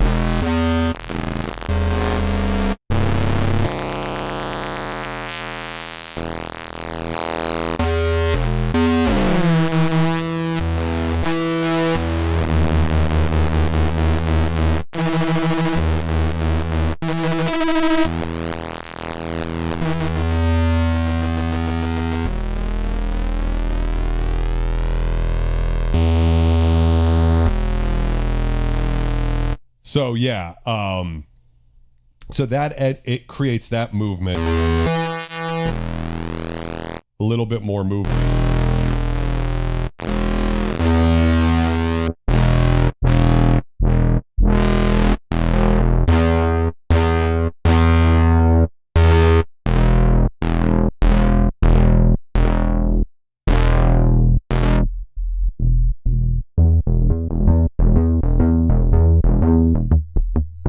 So tighter decay, of course, for a sound like this.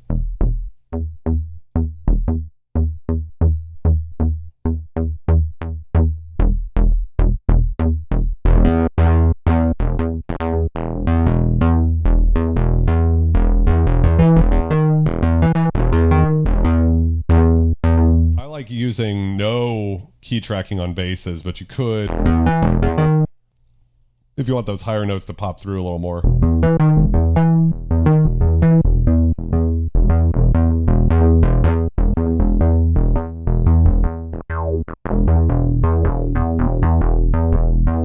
Just a little bit of resonance to help it there. Make sure it sustains all the way up.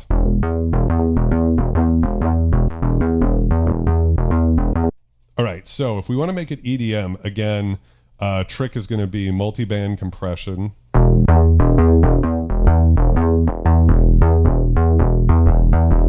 Let's go through some presets here.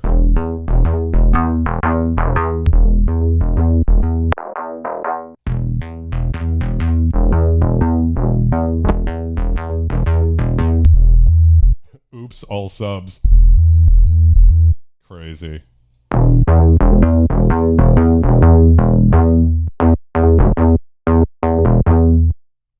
Yes, there's, you know, and I say in my review that this is the last VST you'll ever need, and that's true. It doesn't mean that I'm not excited for what Cherry Audio and GeForce are cooking up. Sometimes it's fun to go in a different direction, because the one thing about Omnosphere is you have so many options that it can be like overwhelming, you know, and that's why they created the sonic extensions that make it easier to kind of get through stuff. Let's keep checking here. I want to find like what's good. I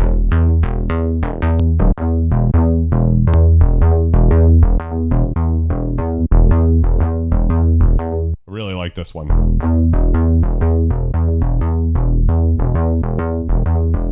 There we go. That's kind of fixing that sound a bit, and we can even bring in maybe a little more envelope.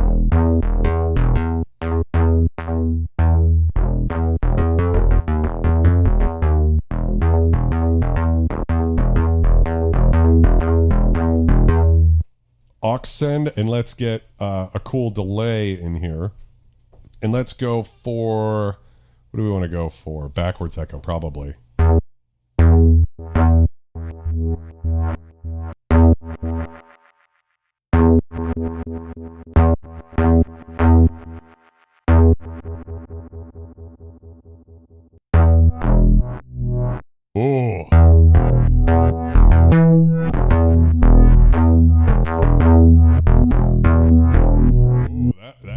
great one. Brief Deja Vu is an awesome preset for this.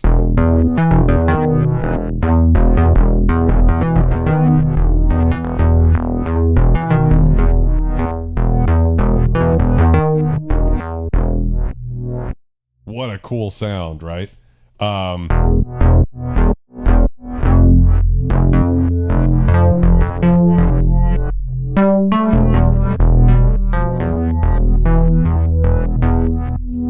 Yeah, and you know, that is why they went through the trouble of creating these sonic extensions. So if I go back in here real quick and we go to like seismic shock, for instance, and we go to the category and we want to go for like synth bass, I have random on. And so what that's going to do is now pull up the sonic extension interface.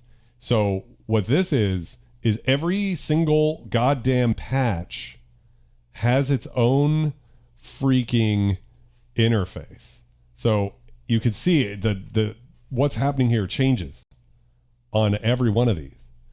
And that way you have really easy control of what's going on. You have each preset's really 5 presets plus a custom one.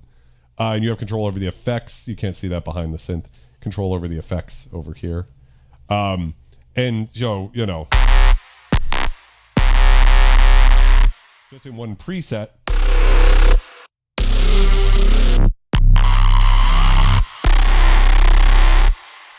And the world needs a hero. Welcome. How's it going? It has hardware integration with Omnosphere 3. TO5 is in the list here. Whoopsie daisy. So if I go, that's funny. When I go to hardware, it's jumping to the patch browser. It's a little, is that a glitch? Kind of seems like a glitch. It's in here. So if I initialize this patch and we go into something that like we could do is create like a TO5 type sound. So go classic waveforms, sawtooth, and we could go to the OB6 saws. I don't think there's the TO. Yeah, it's probably just uses the OB6 sawtooths. Right?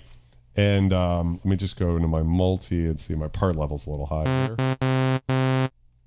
And we could do that with oscillator B, and we could go for an OB6. We'll go for an OB6 PWM. And then same thing we've done throughout this stream. Let's just modulate that with an LFO.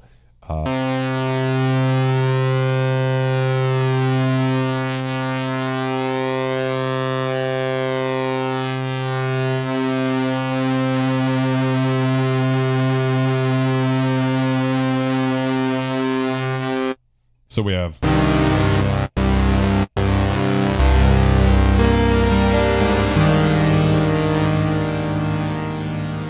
they've got the Donner Starry keys and DMK 25 Pro. They do have it in here.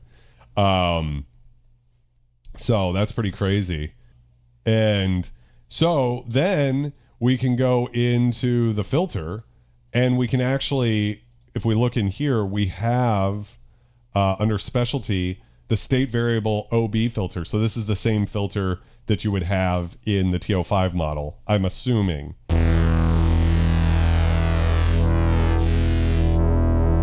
So it can be a low pass. For those big Oberheim brassy type sounds.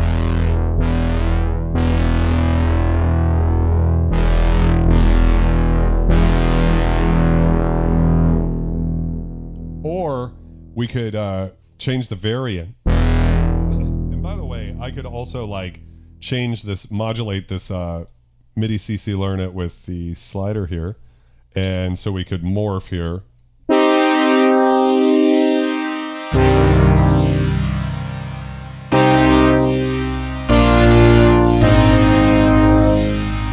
So now we have a blend between low pass and high pass, right?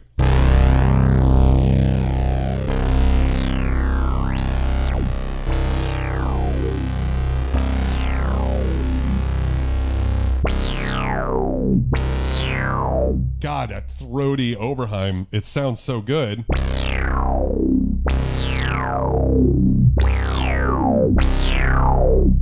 little saturation, and then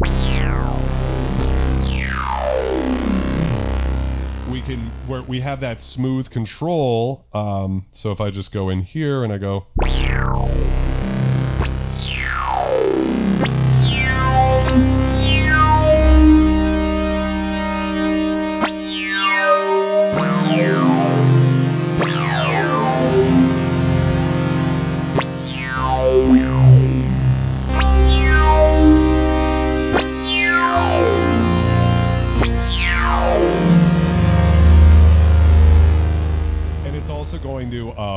it's going to support all of the effects that are native to TO5. So on my synth, we've just got like delays and distortion, but TO5 has to support that. Wabbit asks, does Omnosphere also emulate other hardware synths? I think the answer is yes. So this is more than worth the price. It does. Now, what's interesting is, I don't know that this would work, but you'll notice anyways, if we go to classic waveforms and we go to, you know, X fade shapes, for instance. I'll turn oscillator B off for a second. So we're listening to just one sawtooth right now, but let's go into X fade shapes and let's go to the peak. Let's see, what do we think is interesting? What's something that we haven't checked out in a while? Cobalt 8 16X shapes. So if we go in here, actually, let's see if I can control it just directly from my hardware. I'm curious. Yes, it lets me do it. So in previous versions of hardware integration, what would happen is if I move this, it would jump it back to whatever oscillators are in the Prophet 12. But now they've gotten a little bit like even better where it can, now we're checking out what the Cobalt sounds like.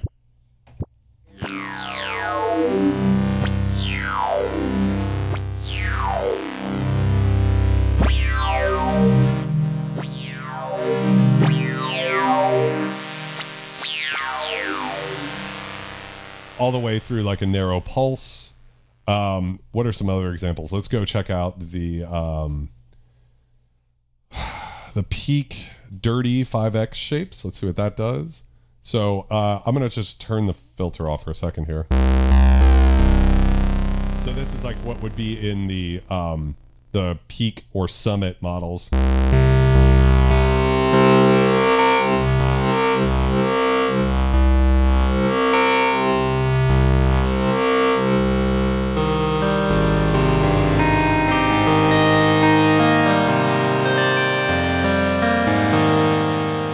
One oscillator, let's modulate this with an LFO, and we'll just kind of do one of these.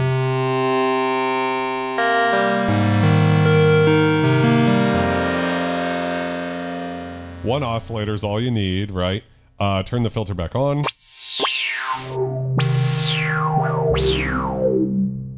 Turn the noise off.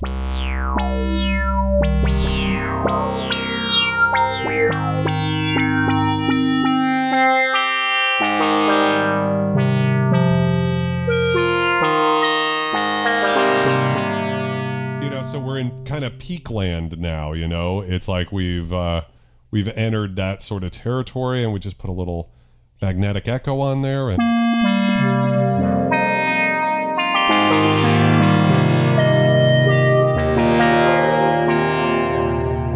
one oscillator, right? And so we have that kind of peak flavor, and we can leave this routing setup, and we could jump over and say, oh, I wonder what the Moog modular sounds like, you know?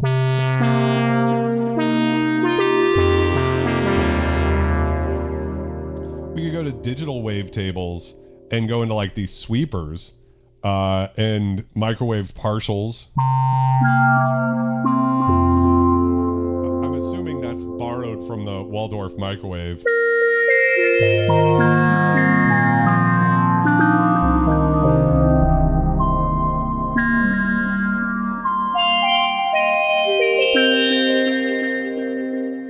Let's keep going. EDM wavetables. We have a bunch of new ones in here.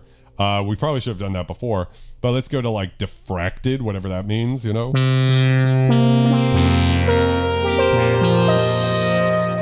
So these are how you could get more serum-y type sounds.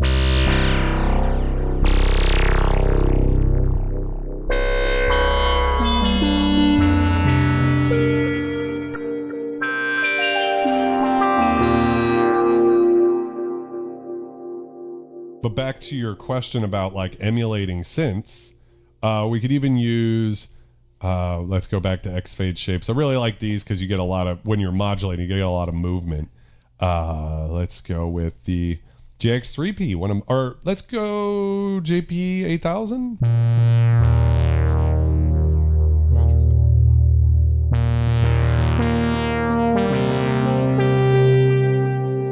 And what's a JP 8000 without a super saw, right? Decrease the depth all the way.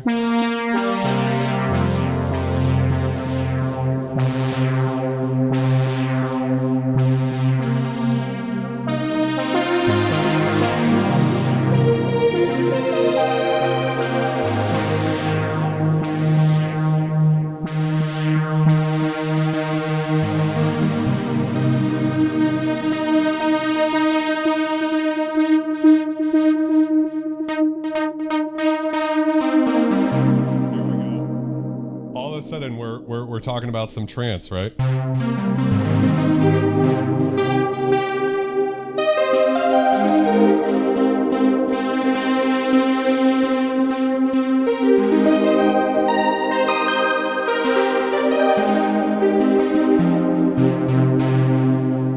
One oscillator with unison. Why stop there? Let's keep checking out some interesting X-Fade shapes. We got the Prophet 12 in here, but I'm kind of used to that. Let's see. What else do we have? Argon 8.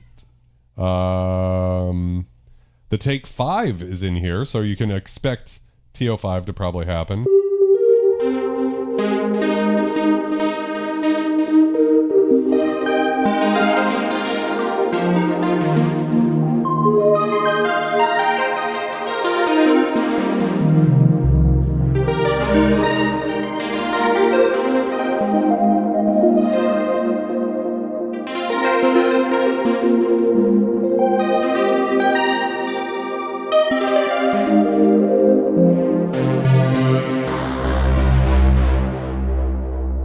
So I think that's a great place to call it for tonight. Just really showing, this was like sort of part one of going deep diving into what's possible. So I appreciate you guys being here so much. I'm so excited for Omnosphere 3. I hope you guys are too. If you haven't watched the review yet, definitely do that, where I talk about, is it worth the $500? I think that's the question that's going to be on a lot of people's minds, because it is a very expensive product. It doesn't mean, though, for me that like, as a reviewer of synths, I think it's important to get across to people that there is such a thing as like not spending enough money. Because in the long run, sometimes you're better off spending more money up front. And, manufacturers know this. The people who create synth products know that if they can get a product out very cheap, people will buy it just because if they're like, well, I'm not going to spend $1,000 on a hardware synth. So if some company can make a hardware synth for like $500 or less, they're going to sell a lot more because people are going to be, they're going to go, oh, I can't afford that. And in some cases, there's some really great synths at that price point, like Dreadbox Nymphest comes to mind. But then the other thing is like, well, I think a lot of people, if I'm being honest, buy a super cheap synthesizer that doesn't do everything you need it to, and maybe doesn't sound that great. They play with it for a bit and then they stop making music because they're like, well, I tried the whole synth thing, it just didn't really click for me. And that's not to say that plugins that you can buy for $50 or $100 aren't great. I've demoed a lot of them on this channel, and always give you my honest opinion about them. But what I will say is, I said it earlier in the stream, but for anybody who's here now, Omnosphere is the most used, easily the most used plugin that I've ever used. So I'm very happy to recommend it because it can do all of the stuff. Now, the next live stream is going to be Wednesday night, tomorrow night at 9 p.m. But in the meantime, we're also going to be putting up patch playthroughs of the different libraries. So live streams are kind of more for like sound design, having fun, hanging out with my fellow scum. And then we'll be doing the presets and checking that out. Drop your own samples in is amazing. So with that, I just want to say, like, what a fucking moment we have right now. And there's a reason that I'm into vintage synths. I'll leave it with this. And I've said it before, but I'll say it again. If I had to work with only one synthesizer, I would keep Omnosphere over the Matrix 12, the CS70M, all of that, because I can do so much with it.